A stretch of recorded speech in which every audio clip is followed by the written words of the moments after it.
Hello everyone, ये welcome our channel. तो देखिए, जो हमारी ये सीरीज चल रही है यूपीपीसीएस प्रीलिम्स मेंस के लिए, और प्रीलिम्स का अलग चल रहा है, उसे आप कर ही रहे हो यूपीपीसीएस के लिए, आरओ के लिए। तो उससे बाद में देखते हैं, पहले यहाँ मेंस को लेकर बात कर लेते हैं। तो मेंस के लिए क्या है कि आप सभी देखिए, हम सभी के साथ क्या होता है कि अगर आप मेंस दे रहे हो यूपीपीसीएस 2024 वाला या 2025-26 में, जब भी आपको मेंस देना है तो आंसर राइट मेंस का तो करना ही है। मेंस के लिए क्या है कि देखिए, हम आंसर राइटिंग शुरू नहीं कर पाते हैं क्योंकि हमें समझ ही नहीं आता है कि हम किस तरीके से किस टॉपिक को उठा के और कौन से पेपर को उठा के सबसे पहले आंसर राइटिंग करें।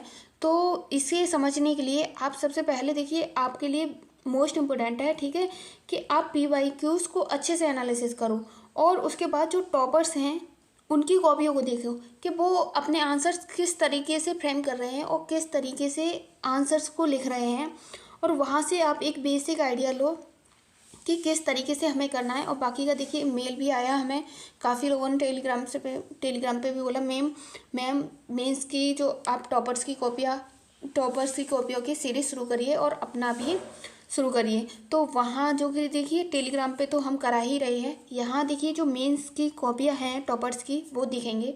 और देखिए, ये कॉपी HDM प्रतीक्षा मैम की है। तो यहाँ से जितने इन्होंने जो अपने आंसर्स में एवेल्यूएट किया है, किस तरीके से लिखा है, वो सभी देखेंगे। और देखिए, ये इन्होंने मेंस का टेस्ट सीरीज दृष्टि की ज्वाइन की थी, तो उसका आंसर राइटिंग है, उसे देख लेते हैं। तो इन्होंने देखिए, यहाँ हम आंसर्स देखते हैं इन किस तरीके से लिखा है, और बाकी का आप बेसिक करंट से रिलेटेड करके और इसमें कितना और इम्प्रूवमेंट कर सकते हो, वो सभी करके अच्छे से कैसे एक अच्छा आंसर्स लिख सकते हो। और बाकी का देखिए, आंसर राइटिंग के लिए अभी देखिए आप शुरुआत कर रहे हो, तो वहाँ पे देखिए चैट GPT या गूगल्स की आप जितना हेल्प लोगे, आपका आंसर्स उतना ही इवेल्युएट होगा। और विजन IAS 365 और बाकी का आप जो भी है कर रहे हो, जहाँ से भी जैसे भी आपको ठीक लगे।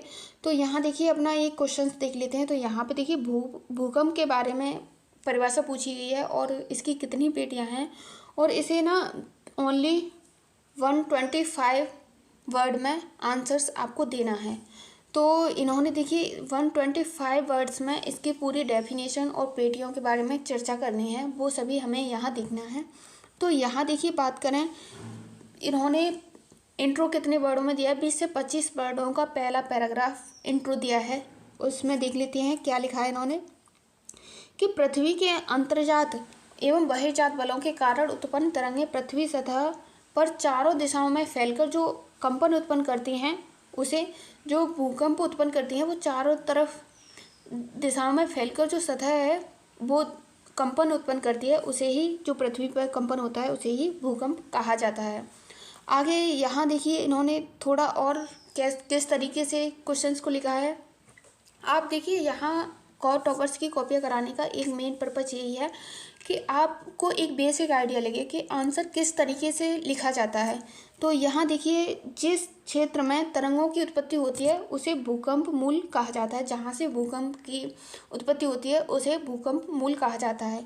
और यहाँ से आप इस कॉपी से एक बेसिक आइडिया ये भी लगाइए कि आप इसे और कितने अच्छे तरीके से इस आंसर्स को लिख सकते हो। तो जिस स्थान पर भूकंपीय तरंगें सर्वप्रथम पहुंचती हैं उसे अधिकेंद्र कहा जाता है, जहाँ पे भूकंप की तरंगें सबसे पहले पहुंचती हैं उसे अधिकेंद्र कहा जाता है। इन्होंने अपनी कॉपी में इस तरीके से लिखा है इस आंसर को। और पृथ्वी पर कुछ ऐसे भी स्थान हैं जहाँ तरंगों की अभिलेख नहीं होता है, उसे जहाँ पे तरंगों का अभिलेख नहीं होता है उसे भूकंप छाया क्षेत्र कहते हैं, उसे भूकंप छाया क्षेत्र कहते हैं। इन्होंने अपनी कॉपी में इस तरीके से लिखा है मेंस का। और ये GS4 की जियोग्राफी का आंसर्स हैं मेंस का, तो उसे देख रहे हैं हम। अब यहाँ देखिए, इन्होंने जो 3 पेटियाँ हैं 125 वर्ड्स में ही हमें अपना आंसर्स देना होता है। तो 125 में, और इतना ही लिमिटेड वहाँ पे टाइम भी होता है कि आप इधर उधर का ज़्यादा नहीं कर पाते हो। तो यहाँ देखिए, वैश्विक स्तर पर भूकंप की 3 पेटियाँ पाई जाती हैं, वो कौन कौन सी हैं इन्होंने वो भी लिखा है। वो पेटियों के बारे में बात करें तो देखिए, आप यहाँ से नोट्स भी बना सकते हो टॉपर्स की कॉपियों को देख के। तो परिप्रशांत क्षेत्र है, ये भूकंप की पेटी है। मध्य अटलांटिक क्षेत्र है, ये भी भूकंप की पेटी है। और वहीं मध्य महाद्वीपीय भूकंप की एक पेटी है। ये तीनों भूकंप की पेटियां हैं। इन्होंने अपने आंसर्स में मैम ने ऐसे लिखा है ऐसे। आगे देखिए, आगे देख लेते हैं। तो देखिए यहाँ जो भूकंप के बारे में और इन्होंने किस तरीके से लिखा है पेटियों को लेकर। तो जो परिप्रशांत पेटी है, इसे विश्व की सर्वाधिक भूकंप परिप्रशांत क्षेत्र में आते हैं। इसका विस्तार प्रशांत महासागर के दोनों किनारों पर पाया जाता है। यहाँ भूकंप की उत्पत्ति महाद्वीपीय, महासागरीय तथा महासागरीय व महासागरीय प्लेटों के अभिसरण के कारण होती है। और इसके एग्जाम्पल्स भी यहाँ इन्होंने इंक्लूड किए हैं अपने आंसर्स में। तो जापान के भूकंप में, जापान में है जो भूकंप पेटी, किलायु ज्वालामुखी एक पर्वत है, उसके बारे में बात की है। और यहाँ देखिए आगे देख लेते हैं। अटलांटिक क्षेत्र के भूकंपों की उत्पत्ति की प्लेटों के अपसरण के कारण होती है, जिसके कारण यहाँ ज्वालामुखी द्वीप कटक का निर्माण होता है। इन्होंने ये भी अपने आंसर्स में डाला है, ठीक है। तो अच्छे से ध्यान से देखिएगा। पृथ्वी प्राय महाद्वीपीय पेटी का विस्तार इंडो ऑस्ट्रेलियन प्लेट, अफ्रीका एवं मध्य एशिया तक पाया जाता है। हाल ही में तुर्की में ये भूकंप इस पेटी के अंदर से संबंधित है। देखिए यहाँ पे आप एक बेसिक आइडिया करंट से रिलेटेड करके, अगर टॉपिक को जितना भी आप करंट से रिलेटेड करके लिखोगे तो चीज़ें बेटर वे में वहाँ पे होंगी। और यहाँ ये देखिए इन्होंने डायग्राम के माध्यम से भी क्वेश्चंस को समझाया है।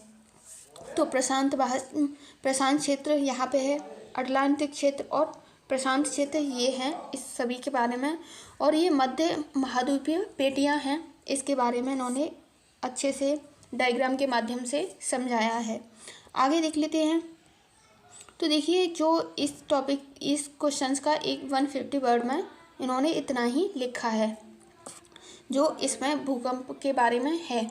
और यहाँ देखिए हम इसे और अच्छे से लिख सकते हैं अगर चाहो। बाकी का यहाँ हमारा मेन पर्पस टॉपर्स की कॉपियाँ ही देखना है। बाकी का नेक्स्ट क्वेश्चंस नेक्स्ट वीडियो में देखेंगे। और इसमें इतना ही। आप यहाँ से एक बेसिक अंडरस्टैंडिंग लेकर अपना आंसर राइटिंग शुरू करिए, क्योंकि देखिए आंसर राइटिंग से जब तक आप डरते रहोगे, आप अगर प्रीलिम्स आपका क्वालिफाई हो भी जाएगा, जब तक आप मेंस का नहीं करोगे, टाइम कम होता है तो चीज़ें नहीं कवर अप हो पाती हैं हमारी। तो अच्छे से कवर अप करिए। तो आज के लिए बस इतना ही। Thanks for watching this video.